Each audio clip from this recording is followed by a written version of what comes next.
Yes, children, can you see the screen? Now we can see, yeah. Yes, can you see now? Yes, ma'am. हाँ, तो यहाँ पे yes, Yes, ma'am.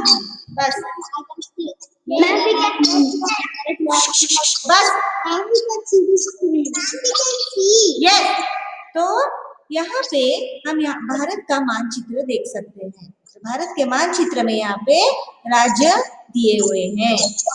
Yes, तो भारत का जो मानचित्र है यहाँ पे उत्तर से लेके दक्षिण, पूरब से लेके पश्चिम तक पूरे राज्य यहाँ पे दिए हुए हैं। हम यहाँ कर्नाटक में रहते हैं, isn't it?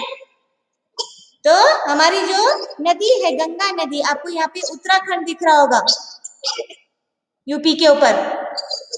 यहाँ पे मैंने कर्सर रखा है, देखिए वहां पे उत्तराखंड, जो कि अपने पिछले हफ्ते में हर एक टीचर ने आपको उत्तराखंड के ऊपर नॉलेज दिया था कि उत्तराखंड कहाँ है ना? Yes, ma'am. हाँ, तो वो उत्तराखंड के बारे में वहां पे हम देखेंगे कि वहां से वो जो गंगा नदी है वहां पे उसका उद्भव हुआ था। ठीक है, मैं हिमालय की बेटी हूँ। तो यहाँ पे ये जो गंगा नदी है ये अपनी कहानी खुद बता रही है कि मैं जो हूँ वह गंगा की, जो हिमालय की बेटी हूँ। यहाँ पे हिमालय जो है वो पिता को कहा गया है और उसकी बेटी को यहाँ पे गंगा नदी कहा गया है। वो गंगा नदी किस तरह बह रही है, मेरा नाम गंगा है। तो यहाँ पे वो अपना परिचय दे रही है। म्यूट करो प्लीज, जिसने अनम्यूट नहीं किया है, mute mute please. Ma'am, Anita, हाँ प्लीज म्यूट। माइका म्यूट करो बेटा। ओके, तो यहाँ पे वो क्या कह रही कि गंगा मैं हूँ, हिमालय की मैं बेटी हूँ, मेरा नाम गंगा है। मैं नहीं जानती कि मेरा जन्म कहाँ हुआ था। तो वो अपनी कहानी बता रही है कि मेरा जन्म कहाँ हुआ था मैं नहीं जानती, परंतु मुझे इतना पता है कि मेरी यात्रा हिमालय की गंगोत्री हिम नदी से शुरू होती है। तो आपको जब उत्तराखंड के बारे में बताया था माइका,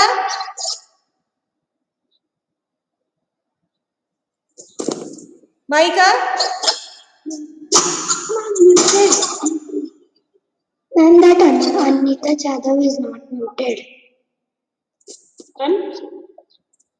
बेटा क्लास करें या बंद कर दूं मैं? Please mute. ओके, तो यहाँ पे हम देख रहे थे कि उत्तराखंड जो है वहां से उन नदियों की, गंगा नदी की शुरुआत होती है, वहां से वह बहती है। तो सबसे प्रमुख नदी वहां पे गंगोत्री, जो गंगोत्री नदी है हिम नदी से शुरू होती है। हिमालय है वहां पे उत्तराखंड में, दिख रहा है वहां पे हिमालय सबसे बड़ा पर्वत है और उस हिमालय पर्वत से एक नदी जो है गंगोत्री नदी है। वहां पे उत्तराखंड में 4 धाम माने जाते हैं। आपको पता है वो कौन से 4 धाम है? मैम, केदारनाथ जी, केदारनाथ, केदारनाथ, बद्रीनाथ, गंगोत्री।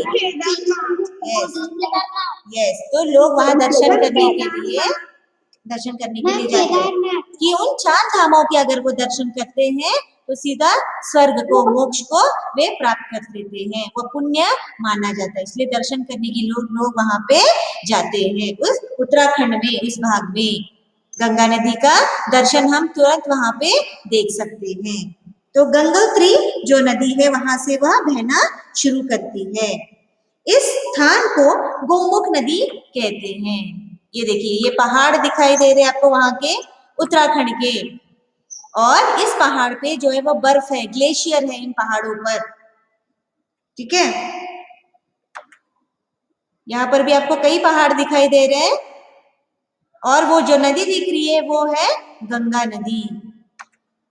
ये देखिए, इसे कहते हैं गोमुख। इस स्थान को क्या कहते हैं? गोमुख, यानी इस गंगा नदी का उद्भव जो है वो इस जो गुफा है आपको दिख रही है, उस गुफा से उसका जन्म हुआ था, तो इसको गोमुख कहा जाता है, इस स्थान को, इस प्लेस को। गुफा की जैसी दिख रही है आपको? Yes. हाँ, तो इस जगह को हमें गोमुख कहते हैं। यहाँ मेरा आकार बहुत छोटा है, तो वह अपनी कहानी बता रही है कि मेरा जब जन्म हुआ तो मैं बहुत छोटी थी। उगम स्थान है ये उसका, गोमुख।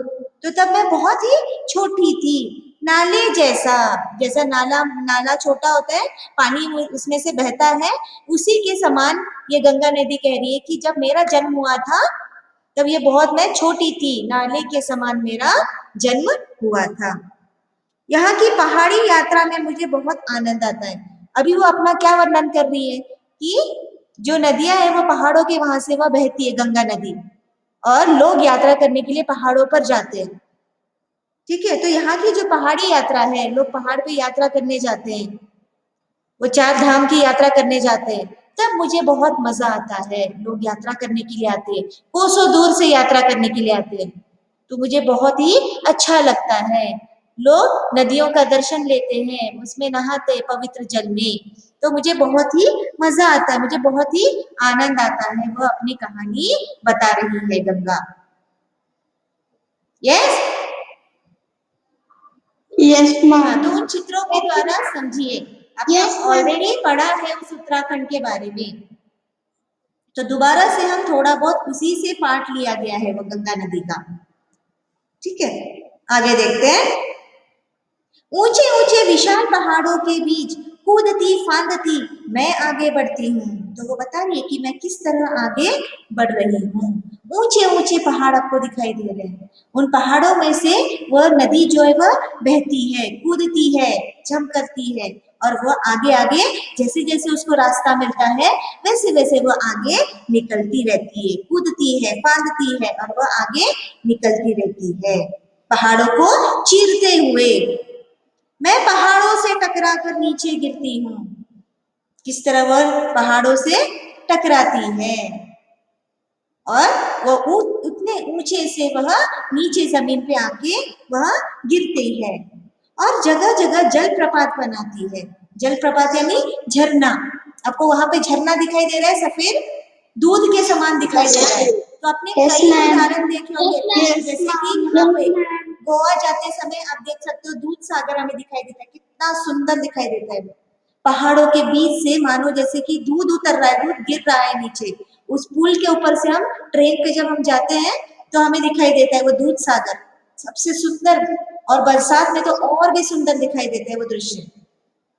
तो ये झरना इस तरह बनता है, जगह जगह जलप्रपात बनाती है वो बह के पहाड़ों में से। जिन पहाड़ों से मैं टकराती हूँ वे धीरे धीरे घिसने लगते हैं। यानी जब वो टकराती है पहाड़ों से तो पत्थर घिसते हैं। जब बार बार एक चीज उसमें घिसती है तो वो पहाड़ जो है, उसके पत्थर जो है वो घिसने लगते हैं, रब होने लगते हैं। किसी चीज को अगर हम कंटिन्यू रब करेंगे तो जगह जो है वो प्लेन बन जाएगी। यस, प्लेन बनती है। Yes, yes, हाँ, तो yes, जो ma'am. नदियां है, यस, जो नदियां है, यस, Yes, ma'am. तो नदियां भी जब वो टकराती है पहाड़ों से, उन पत्थरों से, तो उसको वो घिसा देती है और उसको वो प्लेन स्मूथ बना देती है, कोमल बनाती है। ठीक है, बहुत से तो मुझसे टकराकर टूट भी जाते हैं। वो कह रही है उन पत्थरों पे जब मैं टकराती हूँ तो कुछ पत्थर टूट भी जाते हैं, मुझसे टकराते हैं। तो इतने फोर्स से, इतने तेजी से वह ऊपर से नीचे तक आती है वह नदी, क्योंकि उसका फोर्स बहुत अधिक होता है, तेज होता है। ये देखिए, इस चित्र में भी आप देख सकते हो Yes, ma'am.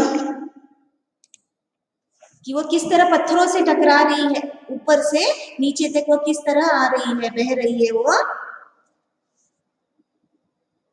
ठीक है, और वो जब वो पानी गिर रहा है उन चट्टानों के ऊपर, उन पत्थरों को हम क्या कहेंगे, चट्टान, उन चट्टानों के ऊपर वो किस तरह पानी गिर रहा है और वो ऊपर से नीचे आ रहा है। पहाड़ों से टूटकर अलग हुए पत्थर मेरे साथ बहने लगते हैं। जो पहाड़ों पे लगे रहते हैं पत्थर, तो फोर्स के वजह से, नदियों की फोर्स के वजह से वो क्या हो जाते हैं, टूट जाते हैं वे पत्थर। तो कभी कभी फोर्स के साथ साथ वो पत्थर भी आगे बहने लगते हैं नदियों के साथ, और बहते बहते वे किनारे की ओर, नदी के किनारे की ओर आ जाते हैं। ये पत्थर आपस में टकराते टकराते और मेरे साथ बहते बहते धीरे धीरे बालू बन जाते हैं। बालू यानी रेत। जब पत्थर घिस जाते हैं बहुत अधिक, छोटे छोटे टुकड़े जब बन जाते हैं, तो अंत में वो किसका रूप ले लेते हैं, बालू का, यानी रेत का। यस, रेत का रूप में ले लेते हैं। ठीक है, रेत का रूप वह ले लेते हैं। रास्ते में कुछ पवित्र नदियां भी आकर मुझसे मिलती है। जब ये गंगा नदी उस उत्तराखंड के वहां से बहने लगती है, तो बीच में अन्य नदियां भी उससे मिल जाती है, उनका भी संगम वहां पे हो जाता है। इनमें भागीरथी, मंदाकिनी और अलकनंदा मुख्य नदियां हैं। उस पूरी लाइन को अंडरलाइन करो। इनमें भागीरथी सबसे महत्वपूर्ण ये नदी है, भागीरथी, मंदाकिनी और अलकनंदा, ये तीनों नदियां आके इस गंगा नदी में आकर मिल जाती है। ये आपको गंगा नदी दिख रही है, इसी नदी के बीचों बीच वो तीनों नदियां आके मिल जाती है।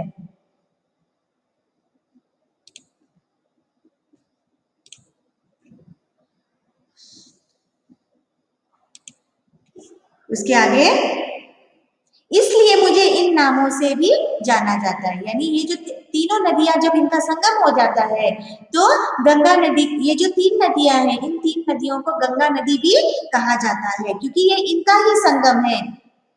क्योंकि ये आपस में मिल गई है, तो अलग कैसे हो सकती है। तो गंगा नदी को भागीरथी, मंदाकिनी और अलकनंदा भी कहा जाता है, इन नदियों को। Yes Yes, ma'am. Yes, ma'am. Yes, ma'am. Yes, ma'am. Okay, Yes, ma'am. आगे देखते हैं। Yes, ma'am. यस, आगे देखेंगे। हरिद्वार तक पहुंचते पहुंचते मेरी धारा काफी चौड़ी हो जाती है। ये दिखाती हूँ मैं आपको। ये है हमारा हरिद्वार।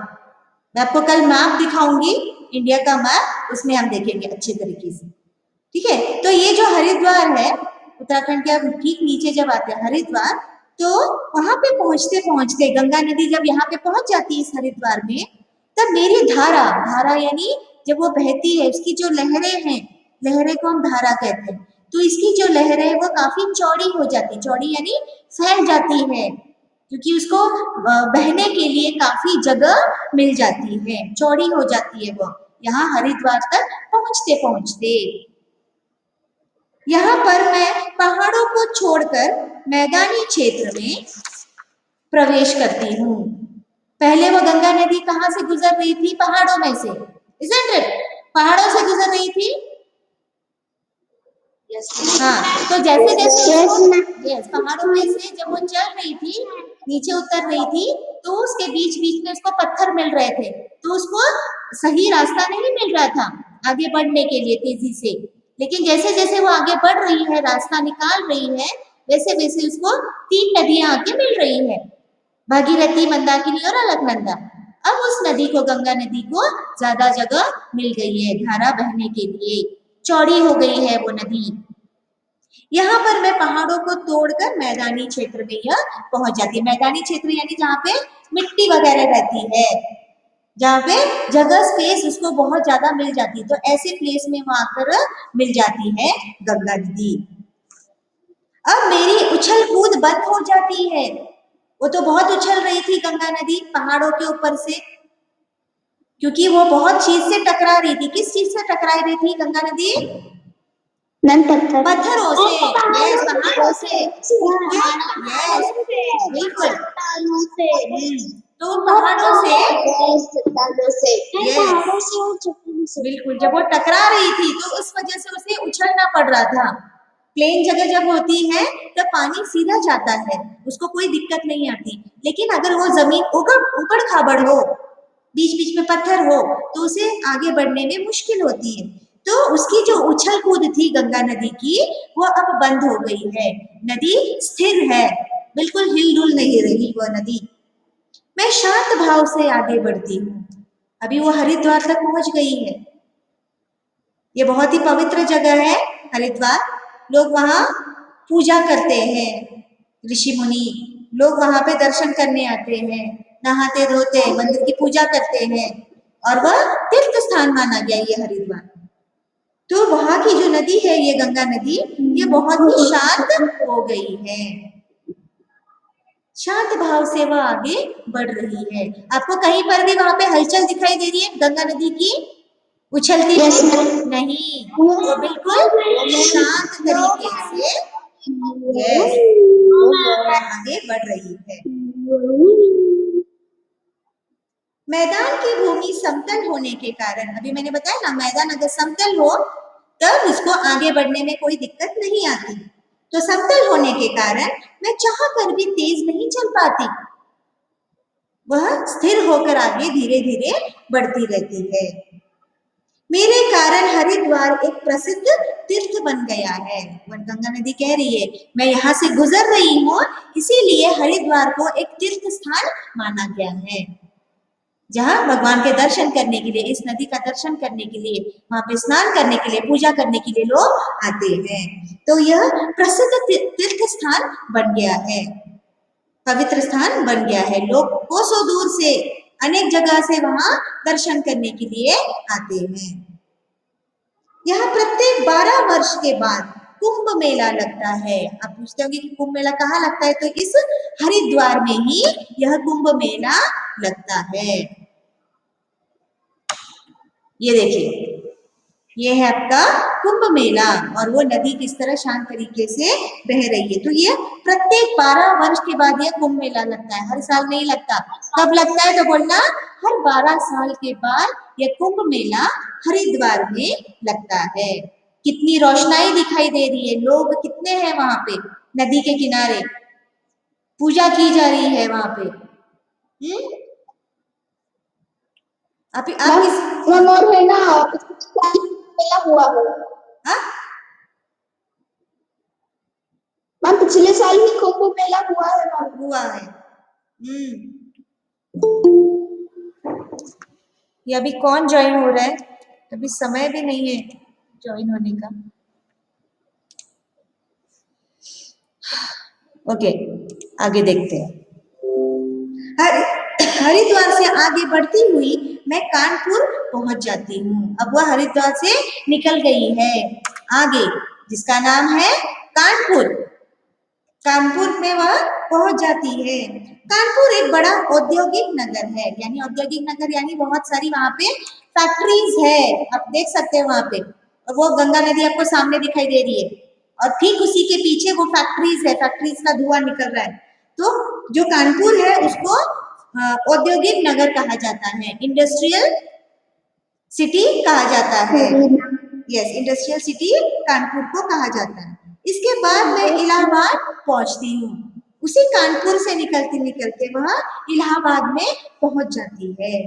इसका प्राचीन नाम प्रयाग है। प्राचीन यानी पुराना नाम। किसका नाम? इलाहाबाद का। गंगा का। इलाहाबाद का। इलाहाबाद का प्राचीन नाम क्या है, पुराना नाम? प्रयाग। क्या नाम है? प्रयाग है। यस, उसको अंडरलाइन करो उस लाइन को।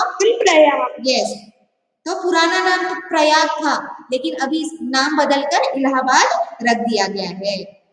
इसे तीर्थराज भी कहा जाता है। इस इलाहाबाद को तीर्थराज भी कहा जाता है। यहाँ पर मेरी बहन यमुना आकर मुझ में मिलती है।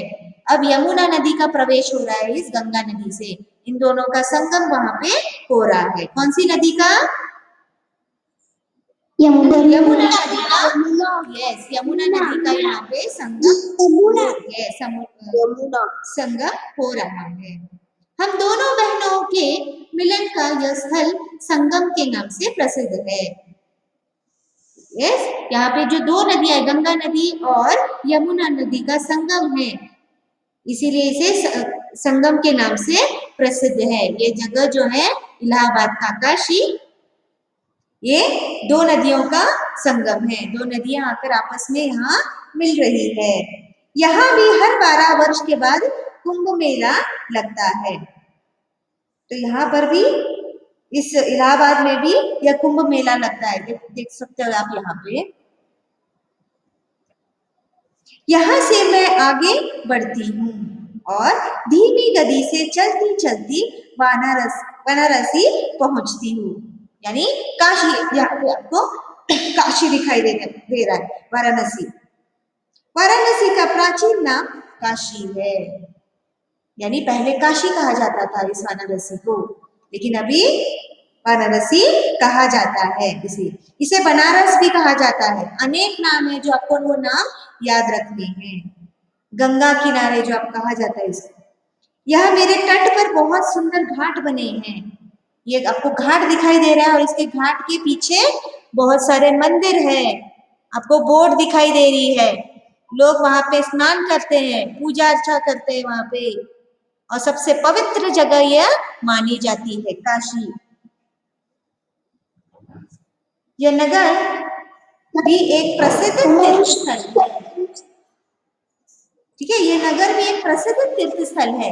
एक तो पहला तीर्थ स्थल कौन सा था? हरिद्वार।